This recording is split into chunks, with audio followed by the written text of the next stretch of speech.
it's probably the RC guy, and I am back after a long hiatus, and I apologize for that. And I want to get this episode kicked off today by saying this is going to be a lot of channel specific things, a lot of personal things about me.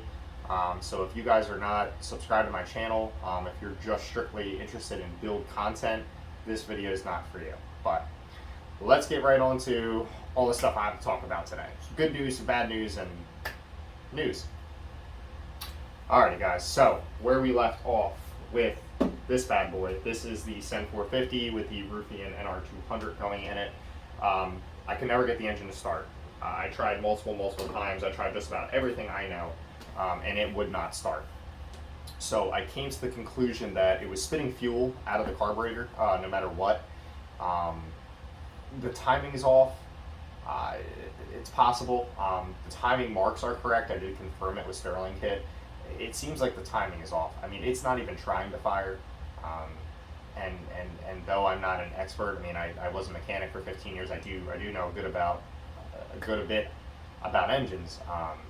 It made no sense to me. I mean, you need three things to start an engine. You need air, you need fuel, and you need spark, or obviously glow plug for dieseling applications. And I had all three. So far, I haven't run into anyone else that I've talked to that have had that issue. I've had some people obviously with bearing failures on these engines, but they at least started. I was using VP 20% nitro, very good nitro. So guys, I'm honestly not sure what happened there, but it's boxed up. And let me tell you, it has been a nightmare to get that thing back to China. First off, it is extremely expensive. Second off, you have to sign all kinds of customs forms and go through a whole process. It took me multiple times to go into the post office to have it all figured out, ready to be shipped back. Obviously don't want that $500 engine lost in the mail. So that is what's going on with the engine. So Sterling Kit had agreed to take the entire engine back along with all of the electronics, and they're just going to send a complete brand new package. And they're going to dig apart that engine, and they're going to see exactly what happened, since we can't open the engines. That does void the warranty for those of you that were curious. Now, if you have enough money to go ahead and dissect one of these engines just so you can buy another one, no warranty included, by all means. Unfortunately, I do not. So, to dig into my personal life and why I've been away for so long, I know some of my friends are subscribed. Other people I know, I have a lot of subscribers now that you probably have no idea about me or my personal life. But my other big hobby is camping, and I do have a fifth wheel. I have a 2003 Fleetwood.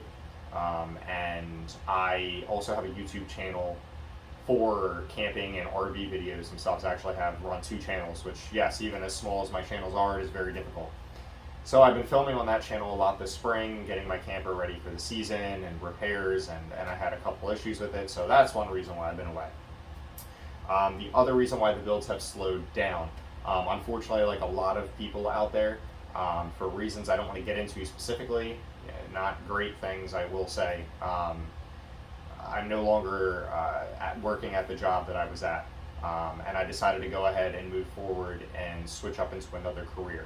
So financially right now, it is not feasible for me to buy expensive parts like these things cost. Like I said, like you've heard in other videos, these things are very expensive to build. So that is another reason why I have not put any more content out there right now. I was actually going through my collection and selling off some of it to see if I could buy some, like maybe one cooler thing right now for the channel to do. I don't do unboxings, but I mean, it's kind of boring. You know how to open a box, I'm sure, just to see it run out and how it does. I did get my laser nut back from the shop. It was having the center differential replaced under warranty, and the shop that I go to, they have seen this with multiple models, so they were doing a little bit of diag and a little bit of R&D to try to figure out why the center diff was blowing. They ended up switching the grease, I think, to a thicker weight grease, and then they also went ahead and shimmed it differently than Lowe's had done it from the factory. So we're going to see if I don't blow it up within 5 minutes of this time, because guys, I am super easy on my RCs. I mean, I treat them like they're my kids. I've never, ever done any major damage to any RC I've ever owned in 10 years now. But that center diff I blew 3 times within 5 minutes of running, so it's kind of upset about that. So we're going to figure out what's going on with the Lowe's. Now it is warm out. We're going to get the boats out into the water soon. I did get my prop done. Shout out to my boy. He did that. He did a nice balance on my beryllium prop that I just got for the Formula. and I'm going to have to go with a new set of batteries for my Traxxas Spartan because they did puff over the winter. Not terribly, but they did. They get stored in climate control, and they're stored at half charge like they're supposed to be. So I'm not really sure what happened there, because up until this point I've had pretty good luck with the Traxxas batteries, but I think after this I won't be spending that amount of money. There's what, like $70-$80 per battery. Again, I thought their whole little system was cool with their charger and everything like that, but the charger sucks. It's not super user friendly. I mean, yeah, you just press a button to charge, but you can't mess around with a lot of it. And it is very hard to charge any other batteries other than Traxxas, even though it says it's capable. I've never gotten it to actually be able to do it. So I'll figure out what batteries I want to use. I think I'm going to go with the Uvonic. Shout out to my boy Dennis.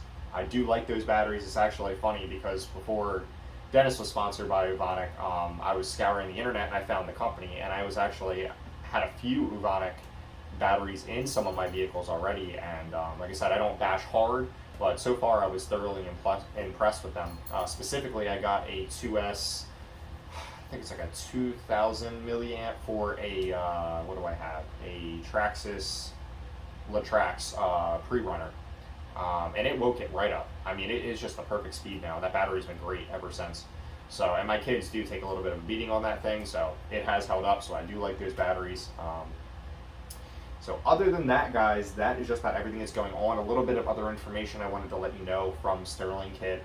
Again, unfortunately, I don't think you're going to see them on my channel anytime soon due to my current financial and living situation, but Sterling Kit did put out the single and dual rotor. They are available. I'll have the links in the description down below. They did put out the V8. It is available. It's about $1,400 or $1,500, I believe, though, guys. So it's definitely an investment. It's definitely a large engine. It's something you're going to want an 8th scale model for. Fitting it in a 10 scale, I really can't foresee it. Is it possible? Yes. I don't think it would look very scale. It is a pretty large engine. And then the newest news I want to tell you guys about, which I don't have any pictures, no information, or anything like that. But as you guys know, I am affiliated with Sterling Kit, and they sent me a questionnaire about last week, just about last week. Guys, this is the coolest thing ever. If you know, they are building a 2JZ. They are building an inline 6. Well, it's between that and the Ford's version of the 2J that they had in Australia. I can't remember what the name of it is right now, but I believe they're going to go with the 2JZ as it's one of the most iconic engines ever made. So I'm super, super excited about that, guys. I think it's going to be released sometime at the beginning of next year. I believe it's going into production at the end of the summer, and they are doing the R&D now up until the fall. So those are all the new updates I wanted to tell you from Sterling Kit and all of the engines that they have out currently. They all look great. They look very much detailed, and it looks like this company is definitely going to be sticking around for a while. I mean, it's between Toyin and Ruffian and Howlin is the other company now that are making these engines. I mean, Sterling Kit is obviously just giving us the products, but still, they're the ones carrying it, and they're the ones that I support. And I think these engines are going to do really cool things in the hobby, just like you see Dennis up there doing. I will leave his channel in the description down below. You guys should definitely check him out, because if you think I do some cool stuff, you should definitely see him. And that's about it, guys. So I appreciate you all staying with me. The videos are going to be a little bit fewer and far between at the moment until I get this engine back from China. And then hopefully, finally, I will have a startup video for you guys. So the next video will either be the boat or it will be the Losi. I'm not sure yet, but there'll be some pretty cool videos. I want to take my time with them and really do something cool, because just seeing an RC run around outside, yeah, we've seen that a million times. So I want to try to switch it up. But I love you all. Thank you so much for subscribing to the channel. If you aren't already subscribed and you are interested in seeing some really cool builds like this here F450 with a real nitro 4-stroke engine inside of it, you can go ahead to my channel and scroll down. I have full build sheets and lists of build videos. I also do builds on Tamiya products. I do love Tamiya semis, and I'll be getting into some other models soon. So leave it a like, guys. Leave a comment down below. Let me know what projects you were getting into this spring and for the summer. Let me know what you finished over the winter. Maybe I love to see and hear about new projects. So until next time.